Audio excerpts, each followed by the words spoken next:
सोचो दुनिया की सबसे फेमस पेंटिंग जिसको अगर आप देखोगे तो वो आपको ही देख के स्माइल करेगी, लेकिन सब पेंटिंग इतनी फेमस है कि इसे रोज लाखों करोड़ों लोग म्यूजियम में देखने आते हैं। लेकिन सवाल ये पैदा होता है कि ये पेंटिंग में ऐसा क्या खास बात है, लियोनार्डो दा विंची ने इसे इतना मिस्टीरियस कैसे बनाया और आखिर मोनालिसा कौन थी। आज की इस वीडियो में हम मोनालिसा की पूरी कहानी जानेंगे। चलिए शुरू करते हैं। पेंटिंग को बनाया था लियोनार्डो दा विंची ने, जो कि एक पेंटर के साथ साथ आर्टिस्ट, इन्वेंटर और इंजीनियर भी थे। मोनालिसा की पेंटिंग को 15वीं सेंचुरी से डेट किया गया है। अब आता है सबसे बड़ा मिस्ट्री, मोनालिसा कौन थी। सबसे वाइडली एक्सेप्टेड थ्योरी के अकॉर्डिंग में दिखने वाली वोमन लिसा घेरेर्दिनी थी। लिसा की स्माइल दुनिया के सबसे बड़े मिस्ट्री में से एक है। आप अगर इस पेंटिंग को डायरेक्टली देखोगे तो ये हल्की सी हंसेगी, लेकिन जैसे ही आप इस पेंटिंग की लिप्स पर देखोगे तो वो स्माइल डिसअपियर होने लगती है। ये मैजिक नहीं बल्कि विंची के कनेक्शन इस टेक्निक है। अब आता है एक पॉपुलर मिस्ट्री। आपने ये सुना होगा कि लिसा की आंखें हमें ही फॉलो करते रहती हैं। आप लेफ्ट जाओ राइट जाओ फिर भी ऐसा लगता है कि लिसा हमें ही फॉलो कर रही है। एक्चुअली कोई सुपर नेचुरल पावर नहीं बल्कि कॉमन विजुअल इफेक्ट है। हमारे इंडियन दीवारों और खंभों पर जो पोस्टर लगे होते हैं उसमें भी यही सेम चीज नजर आता है। Leonardo da Vinci human body और फेस को समझने के लिए एंटेनमोरी का पढ़ाई भी करा था। लोग ये भी मानते हैं कि वो रात को मुर्दों को चोरी करते थे और सुबह में उसके ऊपर एक्सपेरिमेंट करते थे, लेकिन ये थ्योरी सरासर गलत है। अब एक मिस्ट्री ये भी है कि पेंटिंग के पीछे जो लैंडस्केप है, अगर उसके बैकग्राउंड पर देखोगे तो वहाँ माउंटेन्स, रोड, वाटर जैसे नेचुरल एलिमेंट्स मिलेंगे। लैंडस्केप बिल्कुल नॉर्मल फोटोग्राफ जैसा रियलिस्टिक नहीं लग रहा है। टीचर्स ने इस बैकग्राउंड को लेकर कई थ्योरी भी डिस्कस की है। कुछ लोगों का मानना है कि ये इटली का कोई लोकेशन है और शायद इसी सर्टेनिटी ने पेंटिंग को और मिस्टीरियस बना दिया है। सवाल ये आता है कि पेंटिंग बनी तो इटली में थी तो फ्रांस कैसे पहुंची। होता ये है कि लियोनार्डो दा विंची अपनी आधी लाइफ गुजार कर इटली से फ्रांस चले गए। वहाँ अपने साथ वो मोनालिसा की पेंटिंग भी लेकर गए थे। लियोनार्डो दा विंची का कनेक्शन उस टाइम के फ्रांस के राजा किंग फ्रांसिस I से था। लियोनार्डो दा विंची के मरने के बाद इवेंचुअली ये पेंटिंग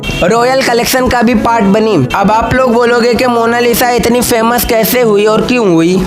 तो होता यह है कि 1911 में मोनालिसा लूरो म्यूजियम से चोरी हो गई। इसके बाद फ्रांस ने एक इन्वेस्टिगेशन टीम भेजी। फिर 2 साल बाद जाके ये पेंटिंग इटली में मिली, जिसके बाद ये पेंटिंग इतनी फेमस हो गई कि बच्चे बच्चे को इसका नाम पता चल गया।